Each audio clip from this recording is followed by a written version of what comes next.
When Brooke Romney was a young mom, she moved to a community in Arizona with many other young families. At first, she let herself get ensnared into the comparison trap, thinking she just couldn't measure up. I saw women who did things a lot better than I did and who did a lot more than I did and who had more kids than I had. But what I realize now is they just had a lot more experience and knowledge. They were better at things than I was because they had experienced more things than I had experienced. And so I started off that stage in kind of a low spot. It was such an intense time of learning for me. I learned from moms who were stages ahead of me. I learned so much. I became someone that I never even expected that I could become. And it was all because of these women who taught me so much about motherhood and homemaking and also about self-care and self-development and finding talent. This is the How She Moms podcast, where we talk about how different moms solve the same problems. I'm Whitney Archibald, a mother of 5 kids myself. I collect ideas so you can pick and choose what works for you and your family. If you've listened to my podcast for a significant amount of time, you already know who Brooke Romney is. She's one of my favorite writers on the topic of being a mother and being a good person in general. I'm in the middle of reading her first book, I Love Me Anyway, and it's as beautiful and inspiring as I expected. I highly recommend it. Brooke also blogs at brookeromneywrites.com, and she's on Instagram at brookeromneywrites. I talked with Brooke early in 2020 about a great many things. You've already heard her wisdom in my episode entitled How She Takes Care of Herself, Part 1, and you'll hear more from her in an upcoming episode, How She Cultivates Kids' Talents. But today we're going to talk about some of the different stages she's experienced in motherhood and what she's learned along the way. My favorite interviewing moments are the ones that completely shift my perspective. That happened early and often during my interview with Brooke. The first question I asked her was for an episode I was working on at the time but never actually finished, called The Job with No Name. I asked Brooke how she felt about the term stay-at-home mom, fully expecting her to dislike it as much as I did. I didn't like the implication that I just stayed home and didn't go anywhere, and I felt like it sounded like I wasn't really doing any work. Enter Brooke to shift that paradigm. I was a stay-at-home mom for most of my kids' childhood, and only in the last year and a half would I consider myself a working mom or a part-time working mom. And I work mostly from home, but I'm also out of the home at times, whether I'm speaking or at meetings or, things like that. And so I've had to be away from the home a lot more. And it's actually made me love the term stay-at-home mom and just feel so grateful for the time that I was able to do that. I feel like it's a privilege for anyone. Sometimes I think as new moms or stay-at-home moms, we think that this is kind of like a period where our growth is stunted and where we don't have the ability to become, all that we want to be. But I see that as such a springboard for who I have become. And there was definitely no stagnation during those years. Yes, they felt boring at times. Yes, there were times when I wanted to do more with my mind or with my gifts. But all that I did in those years is so valuable to me and so valuable to my kids, and the connections that we made there, the connections that I made with other women, and the opportunities I had because I was staying at home, even to just be in nature and to be outside and explore the world and to have time for my mind to be creative, to read a book every now and then, to teach my kids how to read a book. There were so many incredible things that I learned during that time. I have no problem with the term stay-at-home mom. I love it. So how do you feel about the word homemaker?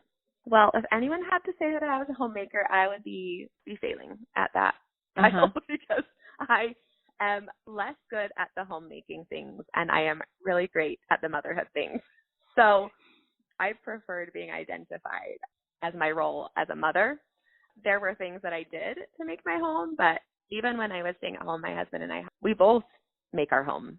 And so homemaker is less of something that I feel like I am called to do, and motherhood is something that I feel very called to do. And so, even now I'm a working mother before I was staying at home as a mother. And I think both titles really identify with me because both include mother. I love it. I love how completely she owns motherhood. I next asked her what she loves most about motherhood. I'll warn you, I was having some technical difficulties near the end of this section, so there's a little bit of a garbled part.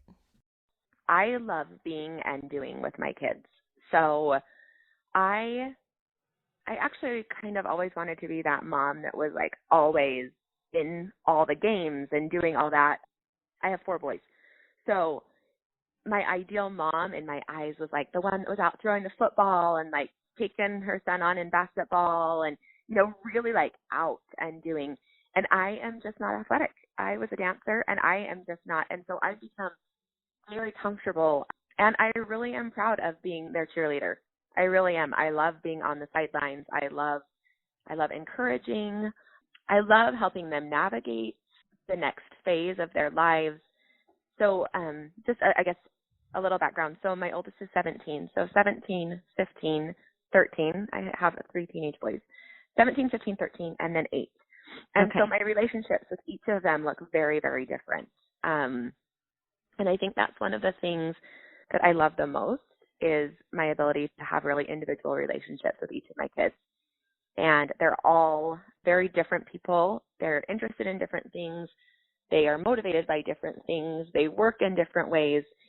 And so being able to just teach and love them is my favorite part. And then some of the most rewarding experiences that I've had have been just loving them where they're at. And sometimes it's not a very good place. And sometimes it's a really awesome, fun, happy place. With my 8-year-old, we still play a ton of games, and he still loves to snuggle. And he's just a huge blessing in our lives, just full of happiness. And so I love being able to have that relationship with him.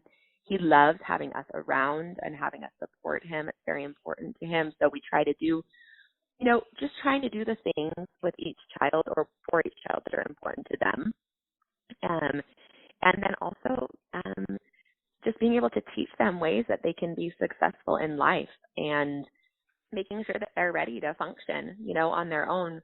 My son's a junior, and so he's got basically a year until he launches into the world, and we need to make sure that he's capable and ready to make decisions on his own and to navigate anything that he comes up to, like, on his own. And that's been really important to us. And, even more so than teaching them how to do laundry or, how to clean the toilet right, which we've tried to do too. But teaching them how to make good decisions, how to be informed, how to find answers when they need them is really important to us. Right, because they can Google that other stuff. Yes, they can. They can Google it. and having the confidence to go out and be able to feel like they can be successful, but also that they could turn to us if they needed help with anything. And one of the things I wish I would have started that openness a lot earlier.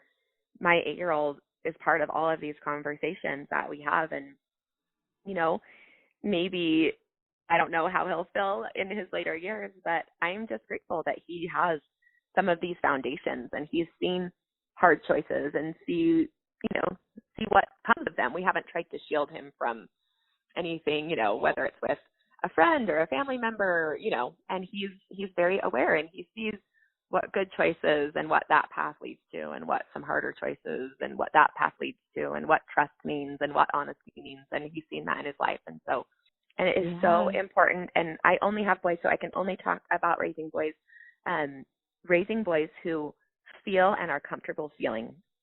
And so any opportunity we have for our kids to feel, it's just been made really clear to me how important it is for us to teach our kids to feel.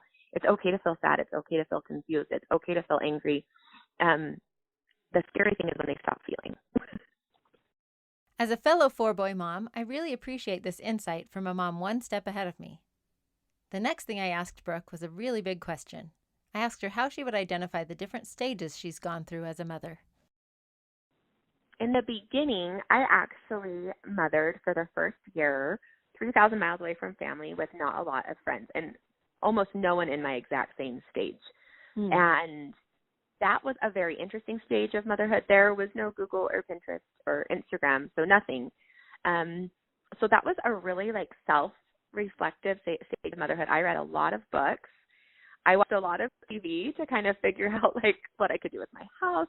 And so it was, I'm sure in the moment it was frustrating a lot, and I remember feeling lonely a lot.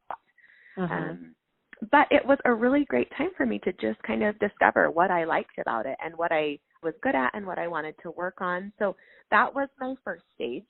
And It was that stage where you thought doctors and books had all the answers, you know, where you thought, like, if I could just do things right, then everything's fine, you know. And then my next stage, I moved to Arizona into a master plan community with, you know, hundreds of families that were just like ours. And so that was actually started out as a little bit of a comparison time for me. So when I left Virginia, I thought I was awesome at motherhood, like just so good at it. I had nobody to compare myself to, and my baby was alive, and I had faux painted my whole entire basement. So obviously I was doing things right.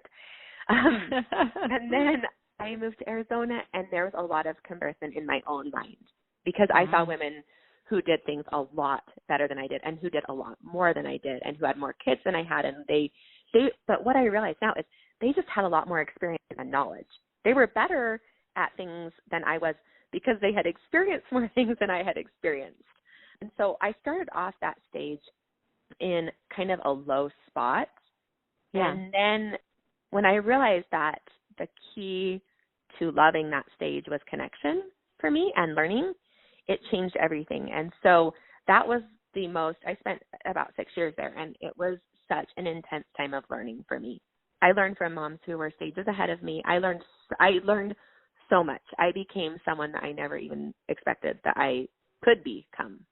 And it was all because of these women who taught me so much about motherhood and homemaking, and also about self-care and self-development and finding talents and interests. And then we spent hours and hours and hours together at pools and parks and exercising and just really creating an enjoyable way of being a stay-at-home mom.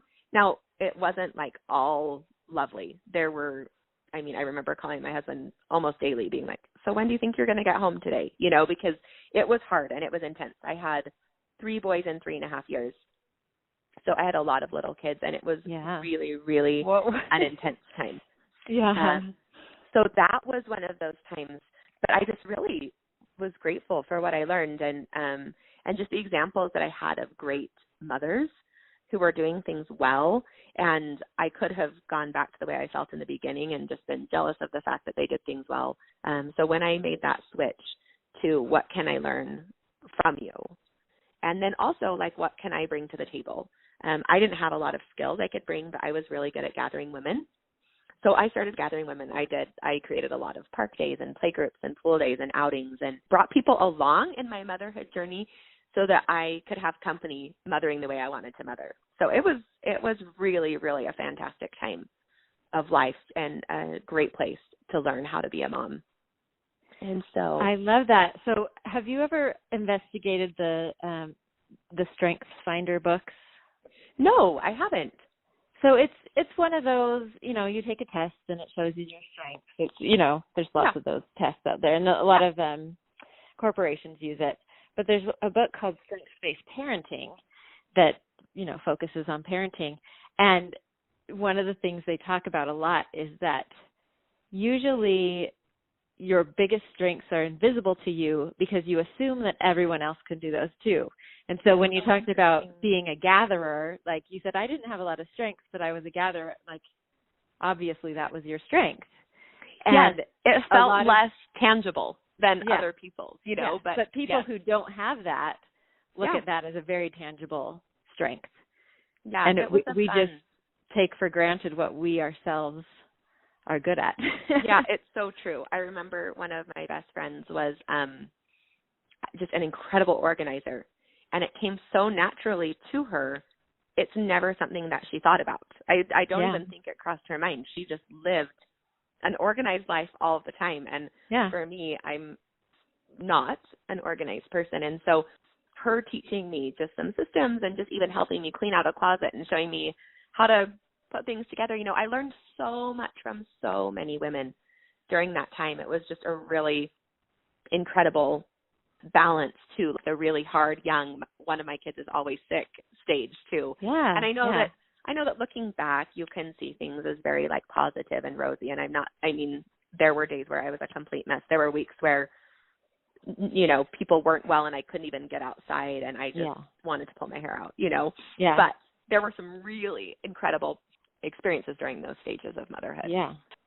Okay, so after Arizona, So have after another shift? Arizona, we actually had another shift. It was a really difficult time. That was right when the market crashed. My husband was in real estate. So we had a life change, and we took our 3 kids and went to graduate school. We moved across the country again and went from building a nice, big, beautiful home to moving into student housing on the campus of the University of Michigan. And this was the humbling time and also just another time of intense growth in different ways, and just an opportunity to learn from these women that I was kind of we were forced to become friends really, really quickly. People in school are incredible at making friends. It only takes 2 days. And because you're all in the same spot, you're all friends. And we were the family with some of the oldest kids and, a little bit further along. Most people there had not experienced life outside of school. And so that was fun to be able to bring some different perspective to them. And then this stage allowed me to really, really start learning to enjoy the simple things of motherhood, because we didn't have a lot.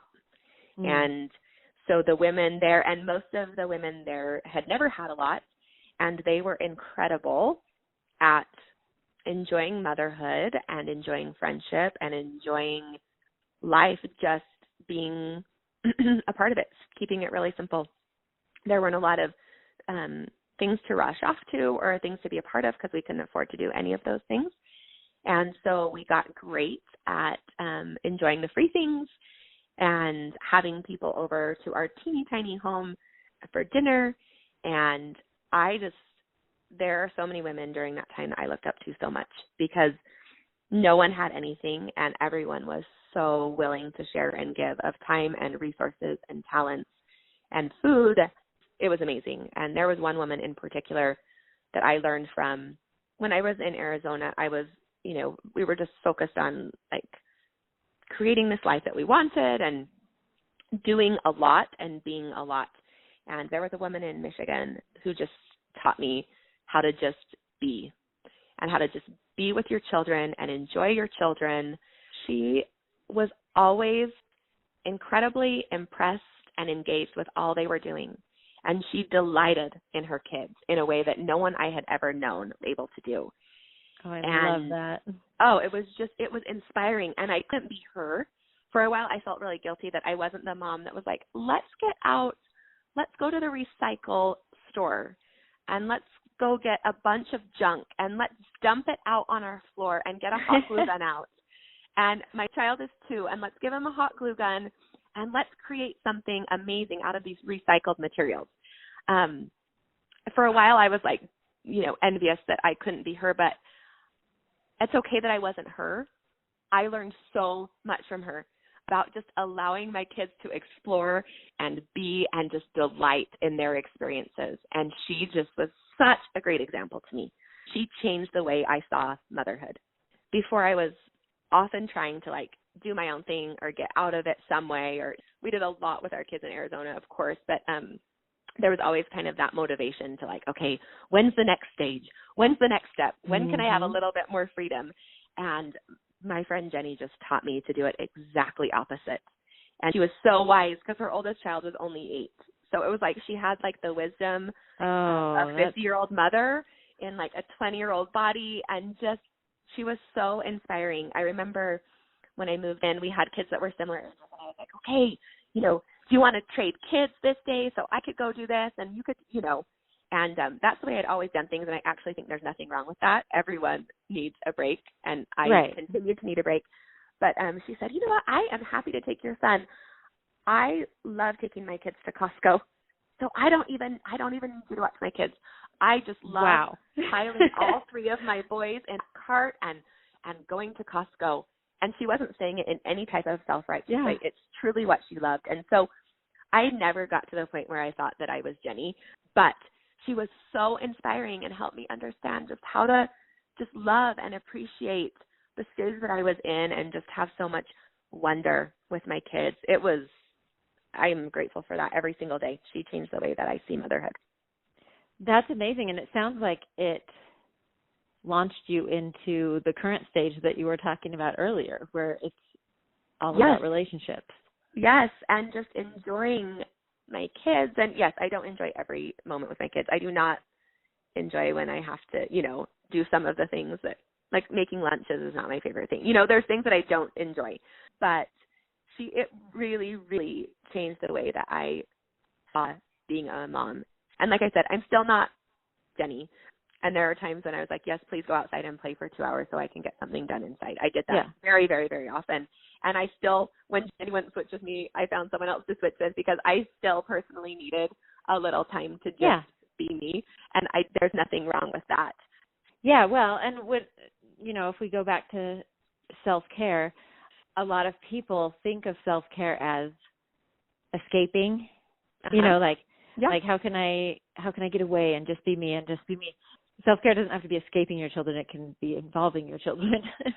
Yes, and with my last one, so I have a 5-year gap. I have 3 boys in 3.5 years, a 5-year gap, and had my last one. And I feel like partially because he was the only one and partially because I had learned and could have a different perspective, but I feel really satisfied with the way that I did his childhood, Yeah.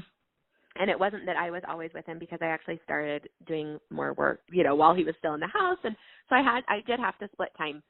But when I was with him, I engaged. And instead of trying to escape him, I was so sad when he went to first grade because I loved going to the store with him. And that was very different than I felt. And I know part of it's life situation. It's really hard to go to the store with 3 children. It's not that hard to go to the store with 1. So, right. Yeah, no, and I have my last one is in pre-K right now, and they just switched to full-day kindergarten, and I'm like, oh, how that's so sad. Yes. I mean, it's great to move to the next stage too. Like there are great things about it, but you do treasure those moments more with the last because you know that you should. Yes, I know. Yeah. Wouldn't it be nice if we knew everything, with our last child before we started having children? But that's not the way it works. So that's but you forget that there's a lot of value and excitement in the novelty of it all. It's so necessary to who you become later to go through that stage where you think everything's monumental. Yeah, it is. And we all have to, and we can't take shortcuts through that. Some of us can, maybe have a little bit more wisdom or perspective, or someone comes into your life to show it to you earlier on. But yeah, I mean, it's part of motherhood, and I think it's supposed to be. So I think so too. I love how cumulative and generous motherhood is. Brooke learned from Jenny, I learned from Brooke. Now I get to share that knowledge with you. In turn, I hope there's something in this episode that you'll incorporate into your motherhood and pass along as well. And above all, I hope you realize what unique and beautiful things you bring to your own motherhood. Thank you for listening to the How She Moms podcast. If you like it, tell a friend. The bigger the community, the more ideas. There are lots of ways you can add your ideas to the How She Moms community. We have a Facebook group where we share ideas about upcoming topics and help each other solve problems we're facing in motherhood. You can also follow How She Moms on Instagram for quick tips and ideas. And you can go to howshemoms.com where you'll find transcripts of episodes and lots of other great resources. Special thanks to my mom, Susan Singley, for recording my theme music. She played this song all the time when I was growing up, and to me, it's the soundtrack of motherhood.